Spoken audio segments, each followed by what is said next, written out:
Hi friends, നമ്മുടെ പാലക്കാട് ജില്ലയിൽ ഇപ്പോൾ ഭയങ്കര ചൂടാണ്. ചൂടെന്ന് പറഞ്ഞാലും പോരാ. അത് കണ്ട പുറത്തൊന്നും ഇറങ്ങാൻ പറ്റുന്നില്ല. ഇത് എന്തിനാ പറയുന്നത് വെച്ചാൽ, ഇത് രാവിലെ പാത്രത്തിൽ വെള്ളം നിറച്ച് വെക്കും, നായും പൂച്ചയൊക്കെ കുടിക്കാൻ വേണ്ടിയിട്ടും പക്ഷികൾക്കൊക്കെ വേണ്ടി. കണ്ട ഇത് കുറച്ച് കഴിയുമ്പോഴത്തേനും വെള്ളമൊക്കെ വറ്റി ഒരുമാതിരി ചൂടായിട്ടിരിക്കുവാണ്. അപ്പോൾ ദയവ് ചെയ്ത് എനിക്കെന്താ പറയാനുള്ളതെന്ന് വെച്ചാൽ, രാവിലെയും വൈകുന്നേരത്ത് 2 നേരം നമുക്ക് വീട്ടിൽ ഇങ്ങനെ വേണ്ടാത്ത പാത്രങ്ങളിലായിരുന്നാലും പോലും കുഴപ്പമില്ല, വെള്ളം കുറച്ച് എടുത്ത് വെക്കുക അവർക്ക് വേണ്ടി. 2 നേരം മാറ്റി കൊടുക്കണം. ഭയങ്കര ചൂടല്ലേ, വെള്ളം രാവിലെ വെക്കുമ്പോഴത്തേനും ഈ ചൂടാകുമ്പോൾ അവർക്ക് കുടിക്കാൻ കഴിയില്ല. അപ്പോൾ ഒരു ഉച്ചയാകുമ്പോഴത്തേനും ഒന്ന് മാറ്റി വെക്കുക. ഇപ്പോൾ നല്ല വെയിലാണെങ്കിൽ പോലും ഞാൻ വീണ്ടും ഇവിടെ പുറത്ത് വന്ന് ഇങ്ങനെ നിറച്ച് വെക്കും.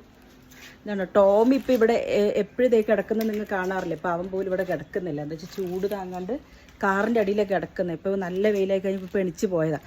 ഇതാണ്ടോ വെയിലെന്ന് പറഞ്ഞാലും പോരാ, ഭയങ്കര വെയിൽ. നമ്മളെ കൊണ്ട് പോലും ചൂട് താങ്ങാൻ പറ്റുന്നില്ല. ഇത് രാവിലെ അടിച്ച് ചെടിയൊക്കെ നനച്ചതാണ്. കിടക്കണണ്ട, എന്താ പറയുക, വല്ല മരുഭൂമി കിടക്കുന്ന പോലെ ഉണ്ട്, മണ്ണൊക്കെ ഡ്രൈ ആയിട്ട്. ഇതുണ്ടോ, ഇത്രയും ചൂട് നമുക്ക് തന്നെ താങ്ങാൻ പറ്റുന്നില്ല. ഈ പറയുന്ന നമ്മൾ തന്നെ ഒരു ദിവസം നിറയെ വെള്ളം കുടിക്കുക. ഭക്ഷണം കഴിപ്പ് കുറഞ്ഞാലും പ്രശ്നമില്ല, നന്നായിട്ട് വെള്ളം കുടിക്കാനായിട്ട് ശ്രമിക്കുക. ഞാനിപ്പോൾ ഫ്ലിപ്കാർട്ടിൻ്റെ ഓർഡർ വന്നപ്പോൾ പുറത്തേക്കൊന്ന് ഇറങ്ങിയതാണ്. പക്ഷേ വെയിൽ താങ്ങാൻ പറ്റുന്നില്ല എന്നുള്ളതാണ് സത്യം. എനിക്കെന്നല്ല, നമുക്കിപ്പോൾ വീട്ടിനകത്ത് ഇരിക്കുമ്പോൾ ഇതാണ് അവസ്ഥ. പുറത്തിപ്പോൾ ജോലിക്കൊക്കെ പോകുന്ന ആൾക്കാരുടെ അവസ്ഥയൊന്ന് ആലോചിച്ച് നോക്കണേ. ഇപ്പം ഞാൻ ഒന്ന് പുറത്ത് പോയ സമയത്ത് ഫുഡൊക്കെ പുറത്തുനിന്നായിരുന്നു കഴിക്കാൻ വേണ്ടി പോയപ്പോൾ, അവിടുത്തെ പുറത്ത് നിൽക്കുന്ന സെക്യൂരിറ്റി ഉണ്ടല്ലോ, അവർ നിൽക്കുന്ന കാണുമ്പോൾ ഭയങ്കര സങ്കടം തോന്നും. ഒരു കുട പോലും ഇല്ലാണ്ടാണ് ചില ആൾക്കാർ പുറത്തേക്ക് നിൽക്കുന്ന. എന്താ കുഞ്ഞുമണി, എൻ്റെ കുട്ടാപ്പി ഉറങ്ങുവാണ്. ഫാനൊക്കെ ഇട്ട് കൊടുത്തിട്ടുണ്ട്, ചൂടാണ്. എന്നിട്ടും അവർക്ക് ആ ചൂട് താങ്ങാൻ പറ്റുന്നില്ല. അപ്പോൾ ആ സെക്യൂരിറ്റി നിൽക്കണായിട്ട് സങ്കടം തോന്നിയിട്ട് ഞാൻ ഒരു ബോട്ടിൽ ജ്യൂസൊക്കെ വാങ്ങിക്കൊടുത്തു. അപ്പോൾ അതുപോലുള്ള നല്ല കാര്യങ്ങൾ നമ്മുടെ അടുത്ത് ഉള്ളതുപോലെ നമ്മൾ ചെയ്യുക. നല്ലതെന്നല്ല, നമുക്ക് തന്നെ ഈ ചൂട് താങ്ങാൻ പറ്റുന്നില്ല. അപ്പോൾ പുറത്തുള്ള മനുഷ്യന്മാർ, ജോലിക്ക് നിൽക്കുന്ന മനുഷ്യന്മാരായിക്കോട്ടെ, അതിൻ്റെ മൃഗങ്ങൾ, പക്ഷികൾ, അവർക്കൊക്കെ വിശപ്പും ദാഹമൊക്കെ ഉണ്ടാവും. കല്ലിട്ട് മാതുന്നത് കണ്ടോ. എന്തോന്നാ, എന്നൊന്ന് സംസാരിക്കാൻ വിടോ? കുഞ്ഞുമണി എന്നൊന്ന് സംസാരിക്കാൻ വിടോ? അപ്പോൾ ഇന്നൊരു ചെറിയ വീഡിയോ എന്ന് പറയാമല്ലോ, ഇത് വലിയ വീഡിയോ ആയി. ഒരു കുട്ടി വീഡിയോ ആക്കാമെന്ന് വിചാരിച്ചിട്ട് എടുത്താണ്, അപ്പോഴത്തേനും വലിയ വീഡിയോ ആയി. അപ്പോൾ എനിക്ക് പറയാനുള്ള കാര്യം എന്താണെന്ന് വെച്ചാൽ, നമ്മൾ പുറത്ത് പോകുമ്പോൾ പക്ഷികളോ മൃഗങ്ങളോ ഇനി മനുഷ്യന്മാരോ അവർ വെയിലത്തൊക്കെ നിന്ന് ജോലി ചെയ്യുന്നതോ അല്ലെങ്കിൽ വെയിലത്ത് എവിടെ കണ്ടു കഴിഞ്ഞാൽ ഒരു ബോട്ടിൽ വെള്ളമോ ജ്യൂസോ എന്തെങ്കിലും വാങ്ങിക്കൊടുക്കുക. നമ്മളെ കൊണ്ട് പറ്റുന്ന പോലെ.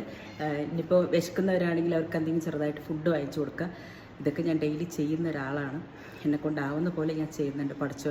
പഠിച്ചവൻ്റെ അനുഗ്രഹം കൊണ്ട് നല്ല രീതിക്ക് എല്ലാം ചെയ്യുന്നുണ്ട്. അതിനുള്ളത് പഠിച്ചവൻ്റെ ഇതൊന്നും നമുക്ക് ഉണ്ടാവട്ടെ. എൻ്റെ കയ്യിലുള്ളത് കൊണ്ടാണ് ചെയ്യാൻ പറ്റുന്നത്. ഇതുവരെ റബ്ബ് അത് എത്തിച്ചിട്ടുണ്ട്. അപ്പോൾ നിങ്ങളെ കൊണ്ട് പറ്റുന്ന പോലെ ഒരു കുപ്പി വെള്ളമാണെങ്കിലും വാങ്ങിച്ചു കൊടുക്കുക. ഓക്കെ. ചെക്കൻ മുഖത്ത് കയറി മാന്തിയതാണ്. ചെക്കൻ എന്ന് പറഞ്ഞാൽ നമ്മുടെ ചിമ്പക്കുട്ടൻ, കൊണിനുണ്ടോ?